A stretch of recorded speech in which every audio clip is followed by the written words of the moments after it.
आ रही है सूत्रों के हवाले से खबर, जहां पर मोदी मंत्रिमंडल का विस्तार हो सकता है। इसी हफ्ते ये विस्तार हो सकता है। खबर यह भी है कि करीब 20 नए चेहरे शामिल किए जाएंगे मोदी कैबिनेट में, और ऐसे में विस्तार के बाद सरकार में 75 से 80 संख्या हो सकती है मंत्रियों की। इस विस्तार में जिन बड़े नाम की चर्चा इस वक्त चल रही है उनमें सुशील मोदी बिहार से, ज्योतिरादित्य सिंधिया, सर्बानंद सोनोवाल और अनुप्रिया पटेल का नाम शामिल है। मंत्रिमंडल के इस विस्तार में यूपी और उत्तराखंड के साथ ही महाराष्ट्र, बिहार, पश्चिम बंगाल और मध्य प्रदेश का प्रतिनिधित्व बढ़ सकता है। मोदी कैबिनेट में अगर इस वक्त की हम बात करें तो 53 मंत्री शामिल हैं और 20 से 22 मंत्री और बनाए जाने की बात सामने आ रही है। ऐसा होता है तो मंत्रियों की संख्या 80 तक पहुंच जाएगी।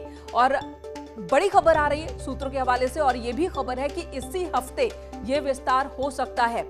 8-9 जुलाई के आसपास विस्तार होने की बात बताई जा रही है, और खासकर उन राज्यों को तवज्जो इस बार ज्यादा देने की बात हो रही है जहां पर चुनाव होने वाले हैं आने वाले दिनों में।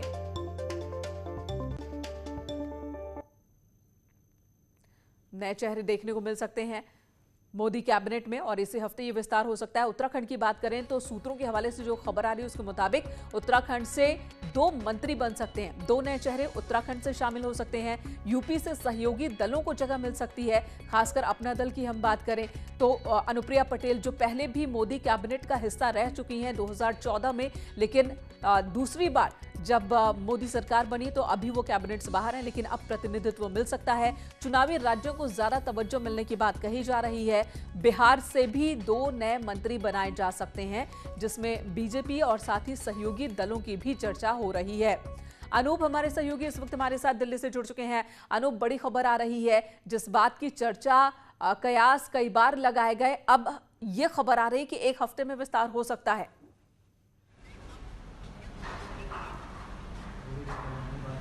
नहीं, बिल्कुल। देखिए, आपको बता दूं कि जो सूत्रों के हवाले से जो जानकारी मिली है उसके मुताबिक इसी सप्ताह मोदी मंत्रिमंडल का विस्तार जो है वो संभावित है, क्योंकि देखिए पिछले 2 सालों से विस्तार रुका हुआ था, और हमने पिछले दिनों देखा कि किस तरीके से लगातार प्रधानमंत्री नरेंद्र मोदी ने खुद अपने मंत्रिमंडल के सहयोगी के साथ लगातार चर्चा की।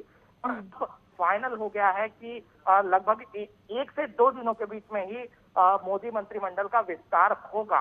देखिए अनूप, आपके पास क्या खबर आ रही है? खासकर हम उत्तराखंड और उत्तर प्रदेश की बात करें, इन 2 राज्यों पर पूरे देश की निगाहें हैं इस वक्त। 2022 में इलेक्शन होना है, उत्तर प्रदेश सबसे बड़ा प्रदेश है, तो वहां पर अपने सहयोगियों को साथ रखने के लिए कैबिनेट में उन्हें जगह मिल सकती है। तो कौन कौन से चेहरे हो सकते हैं, कुछ खबर आपके पास?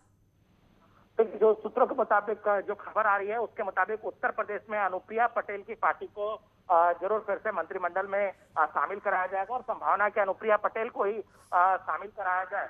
दूसरी बात आपको बता दूं कि जो बीजेपी के कुछ बड़े नेता हैं उनको भी इस मंत्रिमंडल में शामिल कराया जाएगा, जिसमें विजय सोनकर का नाम बहुत ऊपर चल रहा है। इसके अलावा पंकज चौधरी का नाम चल रहा है, रामशंकर कठेरिया, तमाम कई नेताओं के नाम जो है अभी लगातार चल रहे हैं। तो ये, हालांकि ये जो सारे नाम है वो चर्चा है, क्योंकि जो एक तरह से सारे इक्वेशन को देखते हुए ये संभावना जताई जा रही है। जहां तक उत्तराखंड की बात करें तो उत्तराखंड से भी 1-2 मंत्री को शामिल कराया जा सकता है। इसमें अजय भट्ट का नाम है, इसके अलावा और भी नाम है।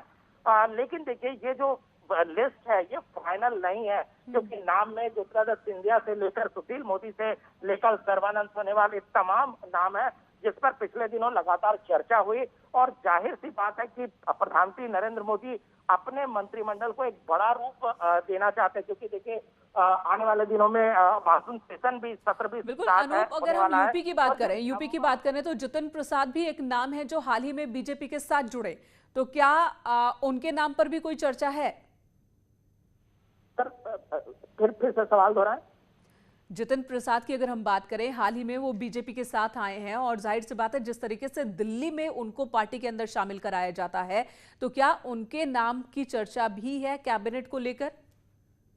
देखिए, जहां तक की अगर बात करें तो जब उनको शामिल कराया गया था तो उस वक्त से ही जो बीजेपी के जो हमारे सोर्सेज है उनका कहना था कि उत्तर प्रदेश में चूंकि विधानसभा चुनाव है वहां पर उन्हें बड़ी जिम्मेदारी दी जाएगी। यानी कि वो उस वक्त ये नहीं कहा गया था कि इनको केंद्र भेजा जाएगा और केंद्र में कोई बड़ी जिम्मेदारी दी जाएगी। देखिए, चुनाव है, ऐसे में जितिन प्रसाद को अभी बीजेपी जरूर चाहेगी कि इसमें राज्य में उनको ज्यादा से ज्यादा इस्तेमाल किया तो जाए। लिस्ट कुछ इस तरह से तैयार करनी होगी कि आने वाले जो विधानसभा चुनाव हैं उसमें अपने दल के लोगों को और साथ ही सहयोगी दलों को खुश रखा जा सके, संतुष्ट रखा जा सके, समीकरण जो है वो फिट रखा जा सके। धन्यवाद इस वक्त अनूप आपका पूरी जानकारी देने के लिए।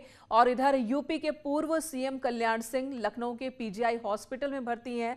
आज पीएम मोदी ने कल्याण सिंह के बेटे राजवीर सिंह से जाना उनके पिता का हालचाल।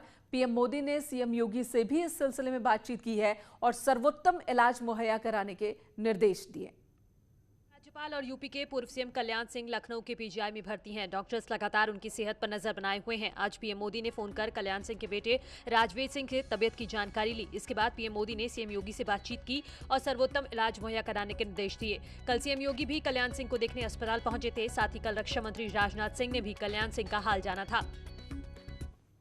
यहां रुकेंगे एक छोटे से ब्रेक के लिए, तुरंत लौटेंगे। आप बने रहे हमारे साथ।